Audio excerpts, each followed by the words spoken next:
قدیم غاروں کی بستیاں۔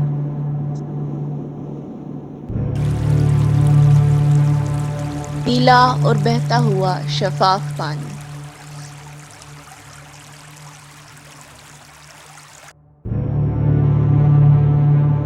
السلام علیکم، آپ دیکھ رہے ہیں عبداللہ جی ایم کا یوٹیوب چینل، اور آج ہم آپ کو لے کے آئے ہیں قدیم اور پراسرار غاروں کی بستیوں پر۔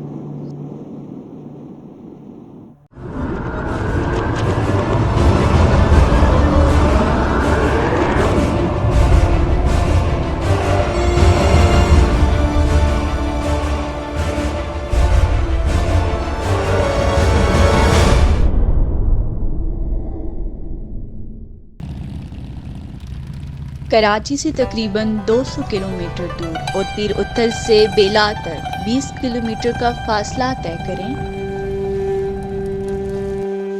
درگاہ ماہی پیر شہر روگاؤں کے بورڈ سے بائیں جانب سڑک سے اتر جائیے۔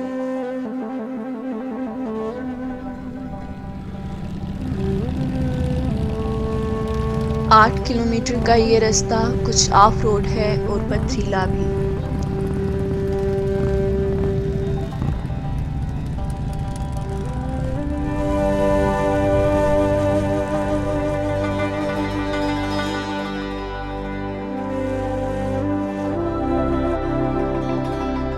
اس مقام کو دوسرے ناموں سے بھی جانا جاتا ہے، جن میں شہر روغاں، غسل شہر لس بیلا، گنجرانی کی غار بستی، ہاؤس آف دی اسپرٹ اور مائی گندرانی سمیت دیگر ناموں سے اس کو منسوب کیا جاتا ہے۔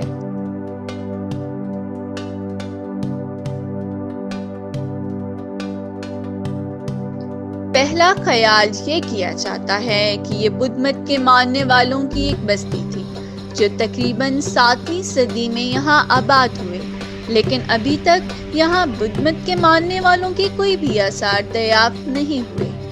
لیکن اگر ہم اس کے برعکس نیپال کے علاقے مستحق میں پائے جانے والے ان غاروں کی بات کریں جو ان غاروں سے بالکل مشابہت رکھتے ہیں، تو حال ہی میں ایک غار میں 12ویں صدی کی بنی ہوئی بدھا کی پینٹنگز دریافت ہوئی ہیں۔ غار میں ایک مران ملا ہے اور ان پر بدھا کی زندگی کے مختلف ادوار دکھائے گئے ہیں۔ ایک قریبی غار سے تبتی زبان میں لکھی ہوئے نسخے دریافت ہوئے ہیں، تو اس سے یہ اندازہ لگایا جا سکتا ہے کہ یہ بستی بدھ مت کے ماننے والوں کی تھی۔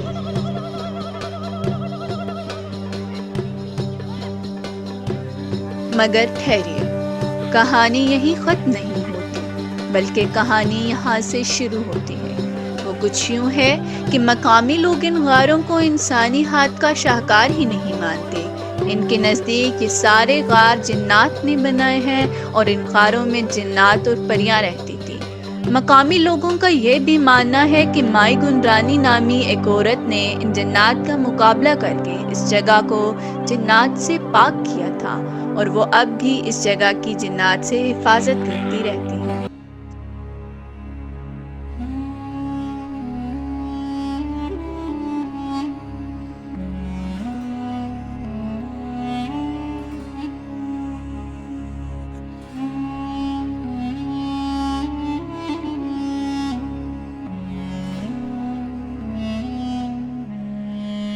دوسری کہانی کے مطابق یہاں ان غاروں میں بدروحیں اور شیطانی قوتیں رہتی تھیں۔ یہ قوتیں انسانی گوشت اور خون کی دل داداں تھیں، اور وہ آس پاس کی بستیوں سے انسانوں کو پکڑ کر لے جاتی تھیں۔ ان شیطانی قوتوں کا خوف چارسو پھیلا ہوا تھا۔ اسی علاقے میں ایک فقیر عورت بھی رہتی تھی جس کا نام جندرانی تھا۔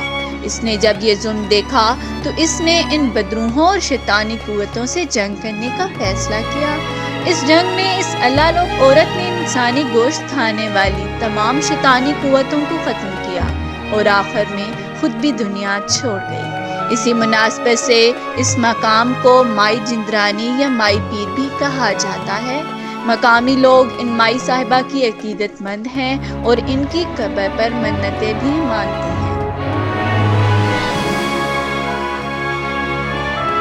ایک اور قصے کے مطابق یہاں ان غاروں میں صدیوں سے جنات رہتے ہیں اور وہ اس وادی میں داخل ہونے والوں پہ حملہ کر دیتے ہیں۔ سینہ بسینہ چلنے والے اس علم کے مطابق کسی زمانے میں وہ زمانہ پیغمبر سلیمان علیہ السلام کا بھی بتایا جاتا ہے۔ یہاں انسانوں کی ایک بستی تھی جسے اس وقت شاید ملک کہا جاتا تھا۔ اس کے نیک دل بادشاہ کی خوبصورت بیٹی تھی جس کا نام شہزادی بدیع الجمال تھا۔ شہر روغان کے جنات اس جمال رخ شہزادی پہ عاشق ہو گئے اور اسے اٹھا کر لے گئے۔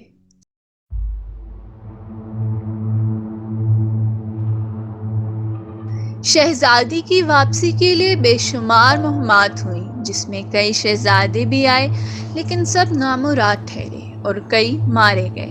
آخر کار ایک بہادر شہزادہ جس کا نام سیف الملوک تھا وہ اس مہم میں کامیاب ٹھہرا۔ شہزادہ سیف الملوک نے کئی دنوں تک جنات سے جنگ کی اور بالآخر اس بڑے جن کو بھی تحت کر دیا جس کا سایہ شہزادی پہ تھا۔ سردار جن کے مرنے کے بعد جنات کی ظاہری حکومت ختم ہونے کے ساتھ شہزادی بھی آزاد ہو گئی۔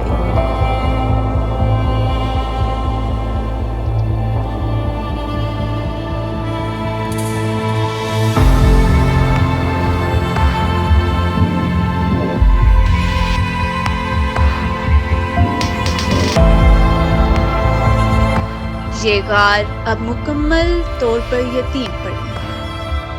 موسم اور جغرافیائی شکست و ریخ سے مکمل تباہی کی طرف گامزن ہے۔ انگریز گیزٹ کے مطابق 1947 میں ان غاروں کی تعداد 1500 کے لگ بھگ تھی جو اب صرف 500 کے قریب رہ گئی ہے۔